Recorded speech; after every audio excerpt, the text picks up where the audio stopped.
Hey, what's going on, Los Angeles? What is up? Welcome to the Rams Skinny here on the LAFB network. Thank you for making us a part of your day. Hope everyone out there has had a great Monday or Tuesday or Wednesday, whenever you're listening to it. Right now, as recording, it is Monday.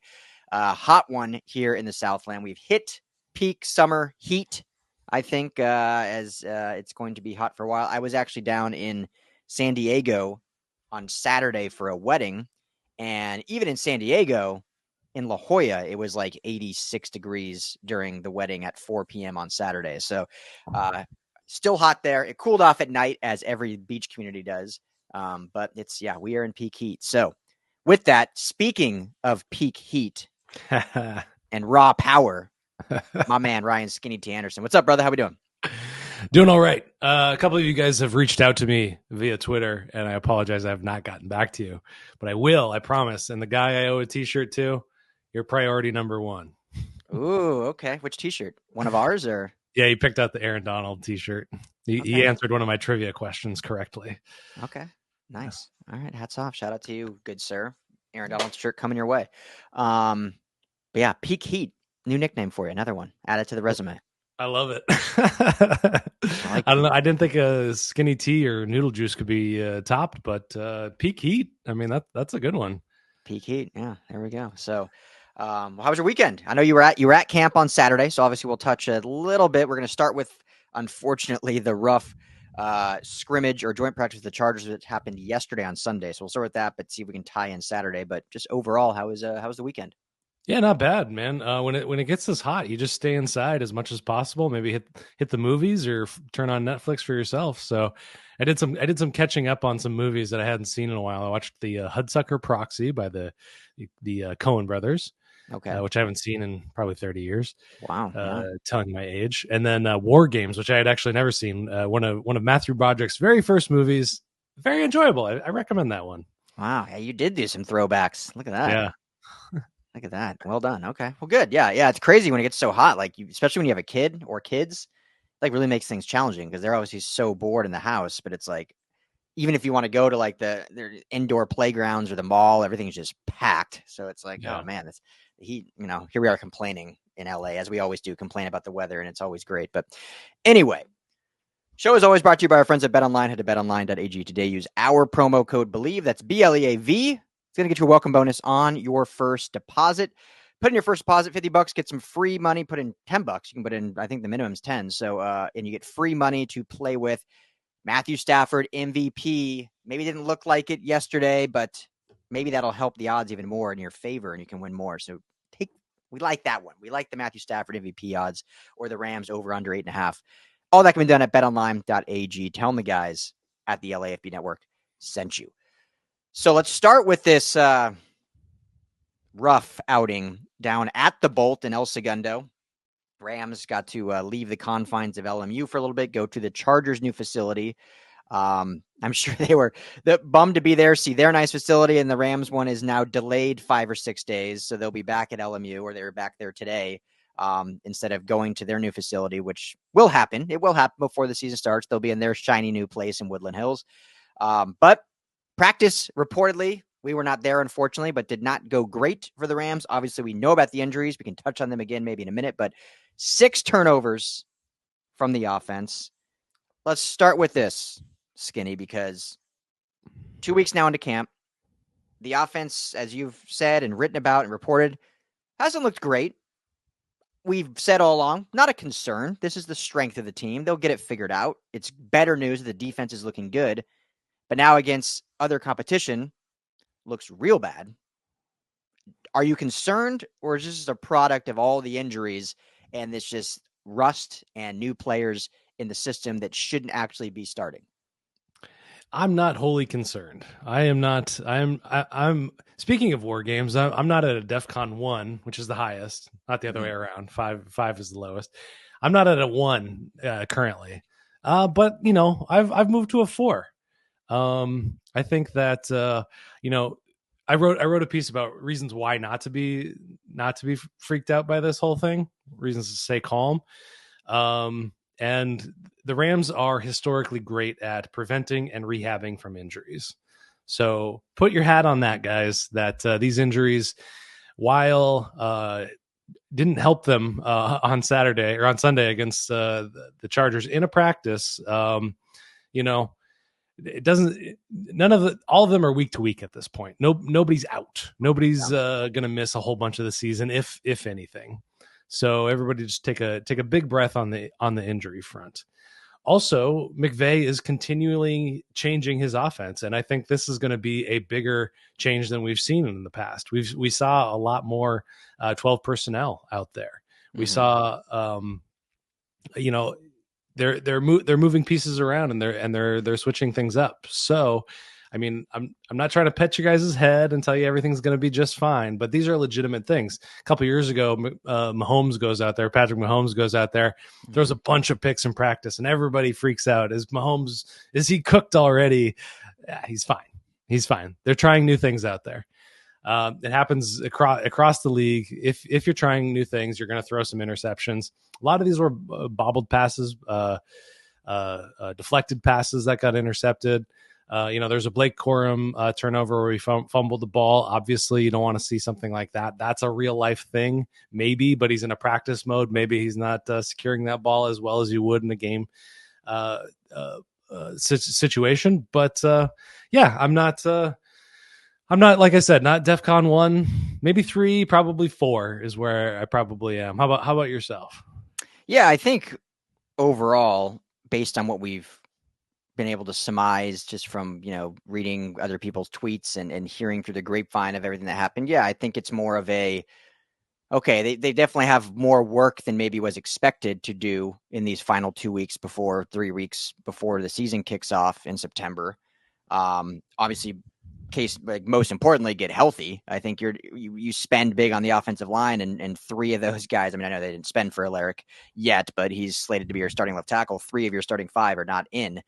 That is a problem. And I think we said that back in March, all right, this offensive line looks great, but you spent a lot on guys that have some injury history and whatnot. And if that continues in trend, well, then that spending and that ROI is not going to look good. Now, we're not there yet. It's early, and some of these guys they're even keeping out, probably if week 1 was tomorrow, probably could play based on kind of some of the language that McVay has used and the severity. But my question for you is this, and as everyone knows that watched our last episode, I was actually at Chargers camp last week, just got invited to check it out.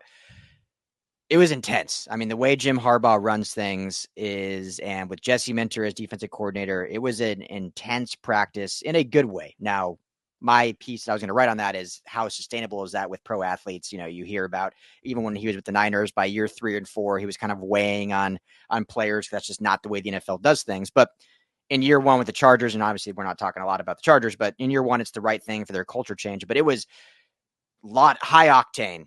Music was off. No music. So it was straight to business. Coaches yelling, players yelling, everything verbalizing. When you're done with one thing, 11-11, boom, it was sprinting to the next thing. Rams camp, has it been intense? Does it feel lackadaisical? Is this maybe why some of the miscues were happening? Or was it just maybe the Chargers were just fired up and the defense was a little bit more intense, but not because the Rams have been practicing badly or anything? Is there any correlation to that, or was it just a one-off thing, you think? I mean, there is a difference between how you're telling me the Chargers conduct their practices and how the Rams conduct their practices. The Rams, I would say that they're moving at a good clip, but it's more of a well-oiled machine than kind of like a military operation. I saw a video of the Chargers guys flipping over these. They're basically replaced old, tractor tires that, these other kind of sleds that they were working with. There's not a lot of that. McVay is very focused on, the energy being high and being good, but there's a lot of days where they feel like, the players are happy to be out there. It doesn't seem like anybody's, gotten their wrists slapped for, minor violations here or there, except for maybe Bobby Brown, as we know. But, he wants the energy to be good, but not necessarily an intensity where people are going out there getting themselves hurt, which, obviously guys are still getting themselves hurt out there. Yeah. But yeah, I wouldn't chalk it up to that. Another reason to not be concerned is people aren't talking about how bad the Rams defense looked. So what that means is they held up pretty well. Now Yeah. this is a physical front that the Chargers put out there. They have 3 first rounders, 3 top 20 guys. And there's no reports that, Gus Edwards was running all over the field. J.K. Dobbins was running all over the field. Joe Alt was pushing these guys all around. So that's another thing that, the energy that they brought throughout training camp, that translated as well. Mm-hmm. So if there's something that, to not be worried about, it seems like that's a good thing. We even had a turnover of our own. The Rams picked up a turnover of their own. Mm-hmm. Cam Curl came up with one. Cam Kitchens also came up with a big play, and he's had a really great camp. I tweeted out that he has this intensity about his training. In every drill that he's super focused. So there's reasons for optimism in that. So I wouldn't chalk it up to a lack of good practicing on the side of the Rams. Yeah, no, it's a great point. Just wanted to ask, since you've been there and witnessed it, and yeah, about the defense now. Small asterisks, no Justin Herbert, so they're going up against Easton Stick, but still, all indications were the Rams defense looked great. Also, I mean, the big observation from I think some of the national guys that were there was defense won the day on both teams. It was just a good defensive performance. And again, we'll keep harping about it. This was the unknown of the team, and the fact that the defense all camp, by your indication, by articles you've written, by what we've heard from others, is the defense has looked really, really solid. And I think that's really exciting because as bad as maybe Sunday was, I mean, this Rams offense is going to get it figured out as long as they get healthy. Matthew Stafford is going to be just fine. They're trying new things in practice, as we know, I've been at too.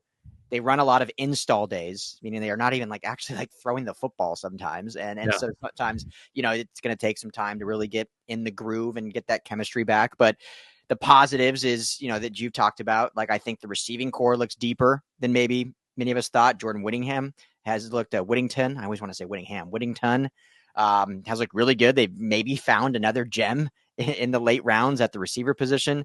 Running backs, aside from the fumble you mentioned, I think have looked good. So the big question is just can they get healthy on the offensive line?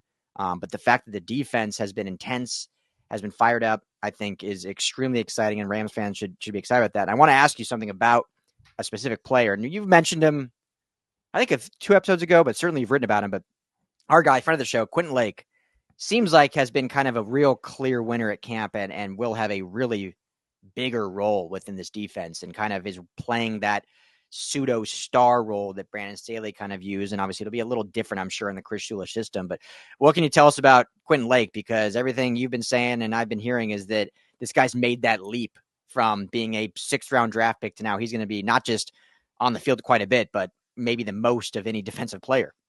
Yeah, that's a great point. Not one I had really considered, but you got to feel bad for him in a way because his mettle is being tested by one of the best. He's going up against Cooper Kupp at training. He went up against Cooper Kupp over and over again at training camp.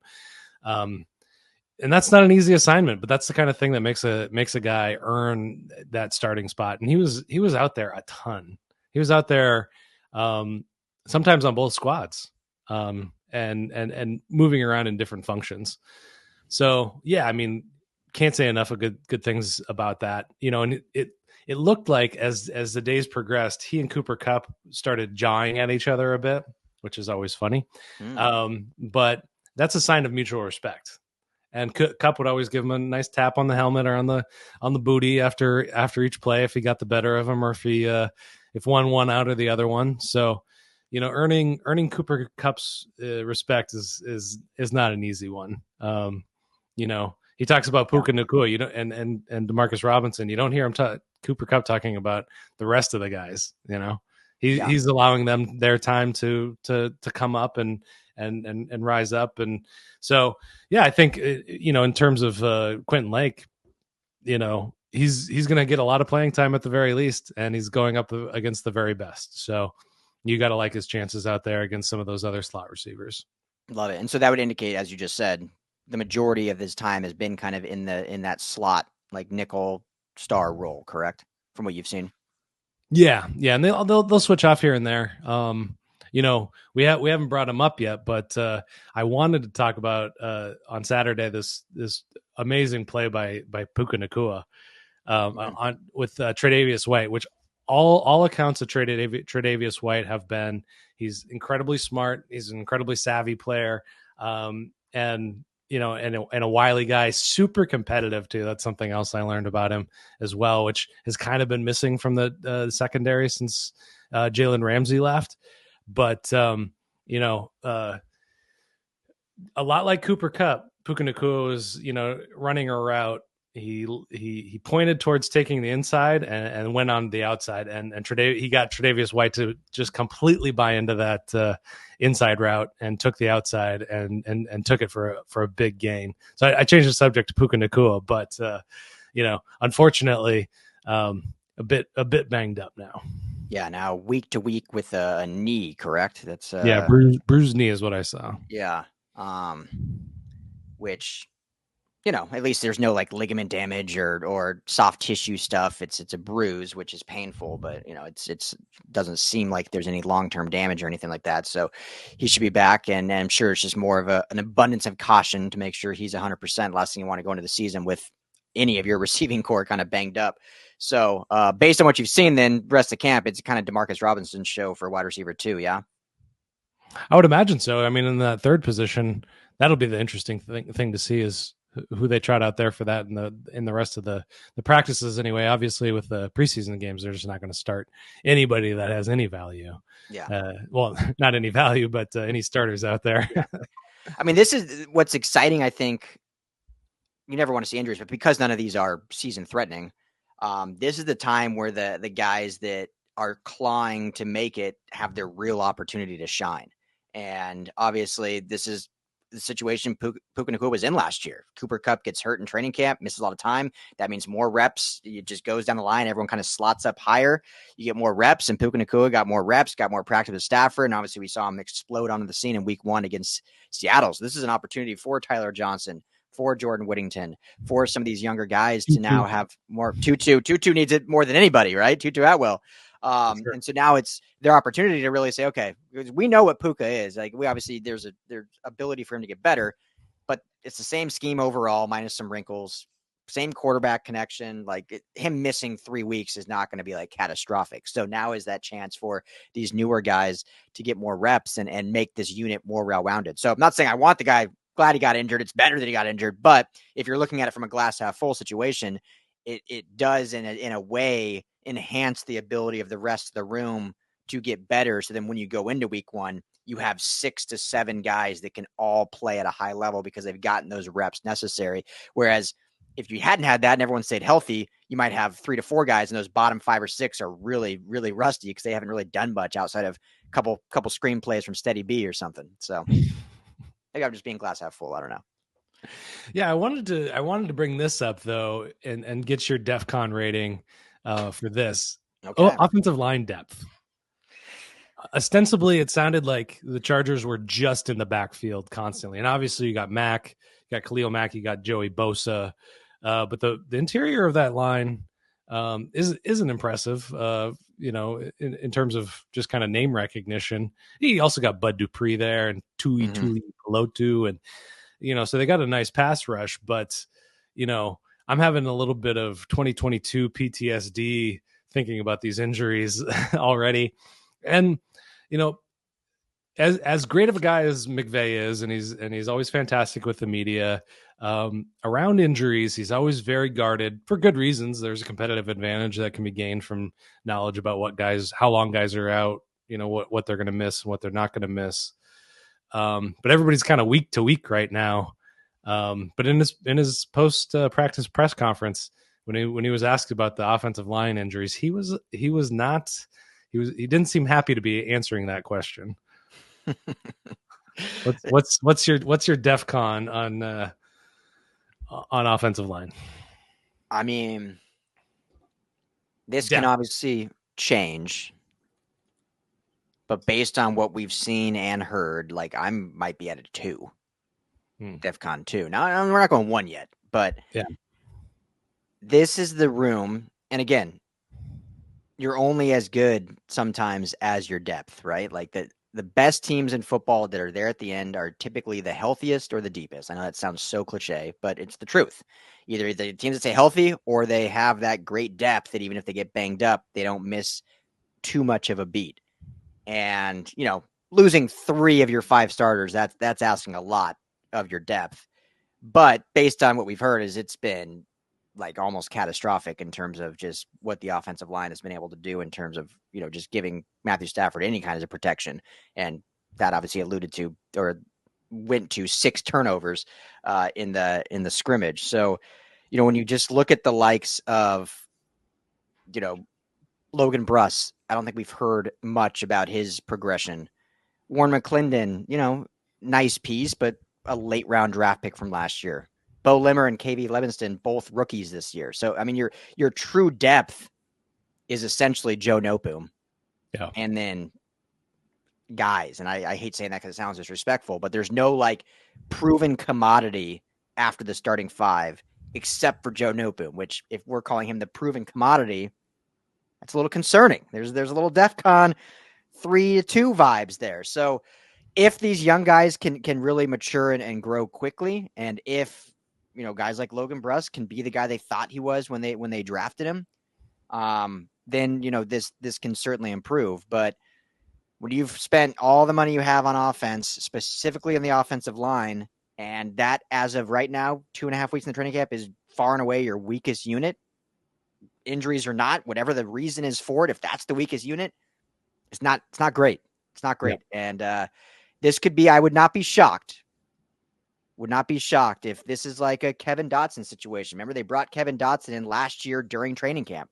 Like, there could certainly be a situation where they say, you know what, either these injuries could be something that could linger between the 3 starters out, or we just got to have depth in case something else happens. And I would not be shocked at all if they go out and get a free agent or make a trade with a late round pick for a bubble player that a team maybe is too deep at the position like the Steelers were last year. So long-winded answer, but yeah, as of right now, I think it's a DEFCON 2.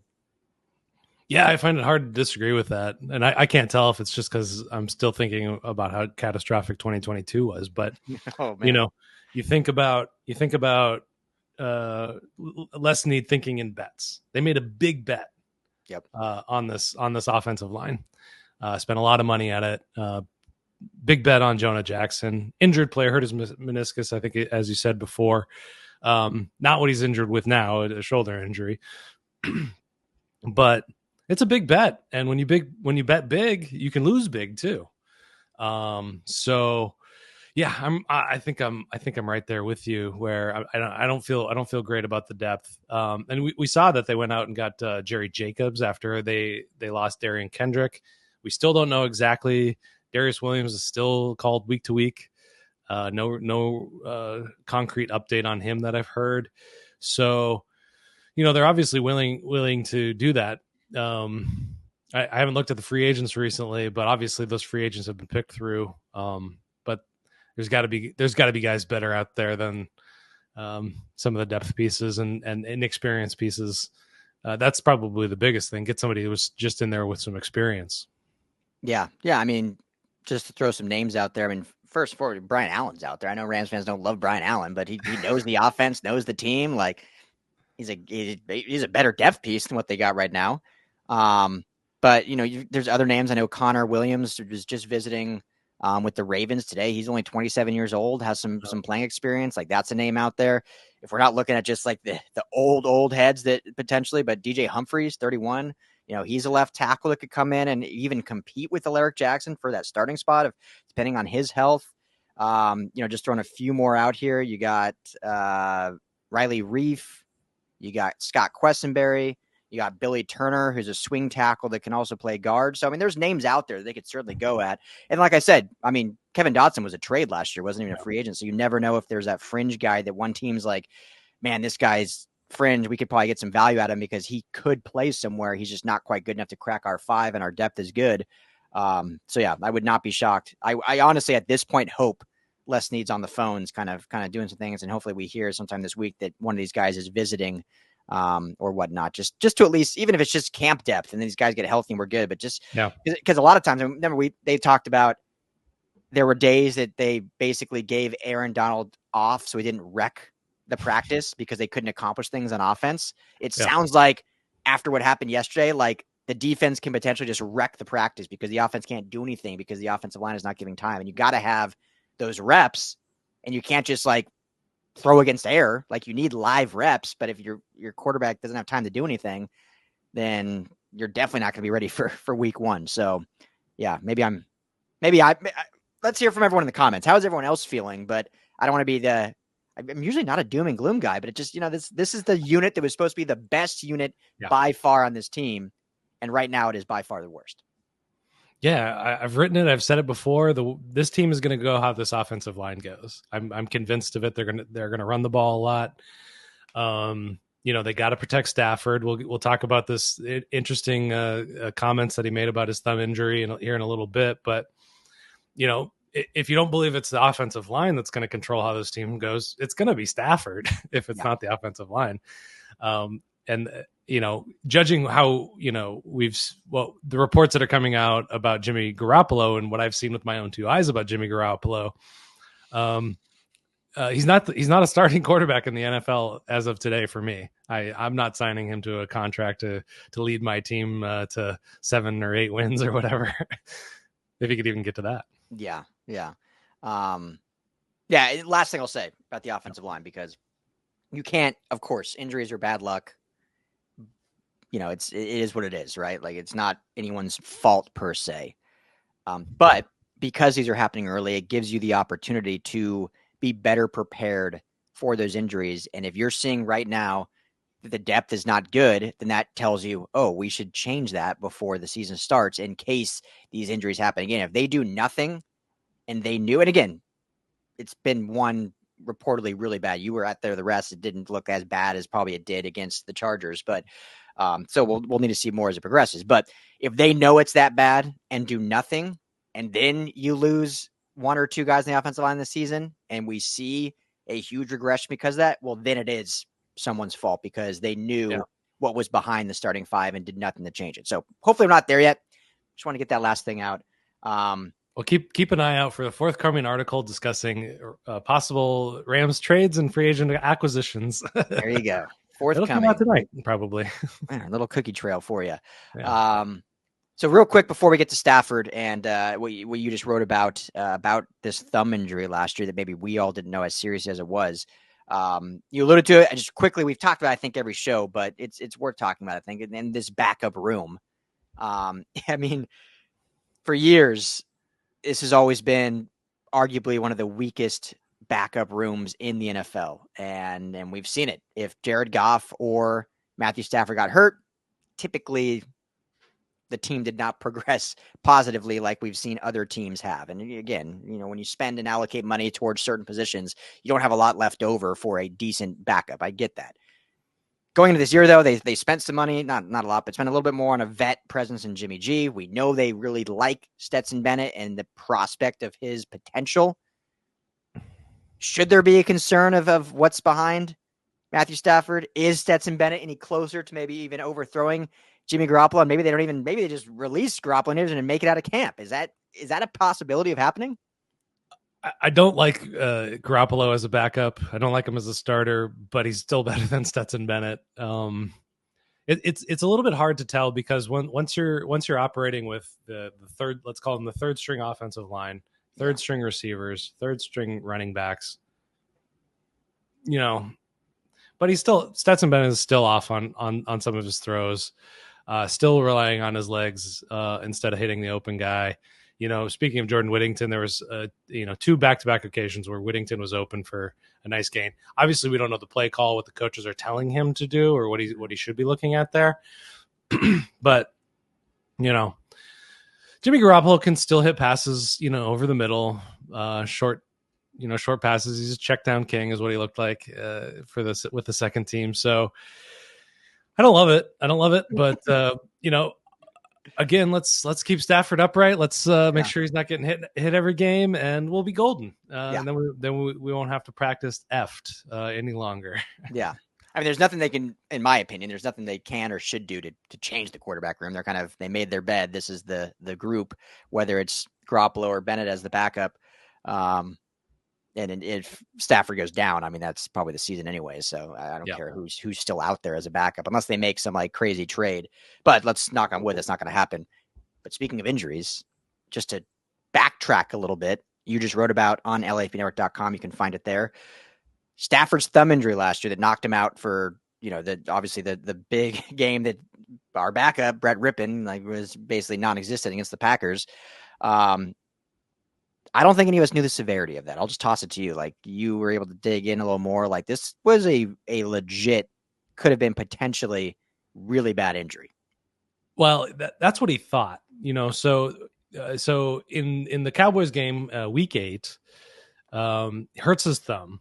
Now, I kind of remember him whacking it on somebody or getting hit by a player. There's a great photo of Micah Parsons sacking Stafford with his hand kind of in a bad position, but I can't remember if it happened on that or on the 2-point conversion where it was a jet sweep to Puka Nacua, which ended up as a reverse to Tutu Atwell, who throws it to Stafford, who catches it, 2-point conversion. But that's his last play of the game. He comes out of the game at that point, with a bloodied elbow and an injured thumb.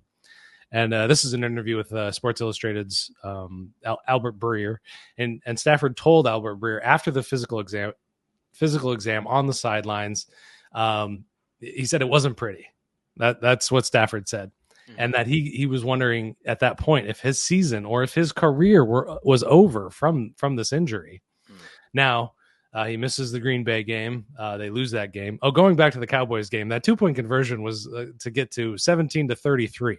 Yeah. So if that's when it happened, shame on you. Just put Rippon in at that point. I mean, but they go on to lose to Green Bay. Bye week, he's back in the game, but he's in a splint at that point for 6 weeks. He plays in that splint. They go 5-1 in that time. 7-1 ultimately.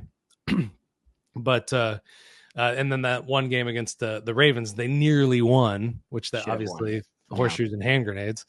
But and he was actually fantastic in that time. He had a 69% completion percentage in those 6 games. His EPA in the league was 3rd best among all quarterbacks.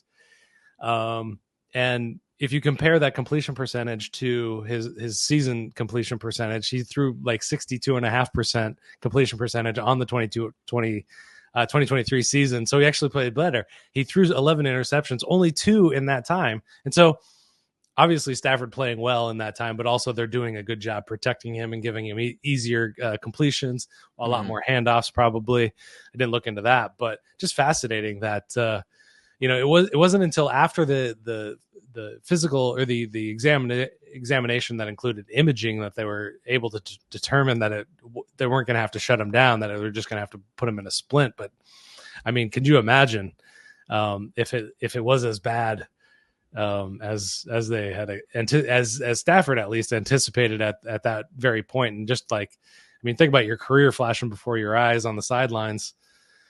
Wow, what a moment that we didn't hear about until just now, thanks to Albert Breer. Yeah, wild. I mean, had that been the case, they would have either gotten Brock Bowers without trading up like they wanted to, or they would have been drafting Michael Penix Jr. or J.J. McCarthy or one of those quarterbacks because his career, Matthew, may have been done for good. But no, I think it's just a testament. I mean, that dude's he's got to be one of the toughest football players out there for sure. Quarterbacks. I mean, I don't know a quarterback that's tougher than him. I mean, the stuff he's played through. I mean, even just playing with a splint through those, and he missed one game. On his throwing hand. Yeah, and got better ostensibly. Yeah, got better. Like, the toughness that he has is unreal. That has to be when you're a player, because everyone. I'm not saying the players don't like the quarterback, but the quarterback is like, gets all the special privileges, makes 3 times as much as everyone else on the team. All the notoriety, all the praise. So everyone obviously loves their quarterback, and you need a good quarterback to win. But, I'm sure behind the scenes, that's the guy they like, he's the pretty boy, whatever. I feel like Stafford's not, no one thinks that. They're like, no, this guy's like in the trenches with us, just tough as nails, like leaves it all out there every single week, will give his everything to help this team win. And that's just further indication.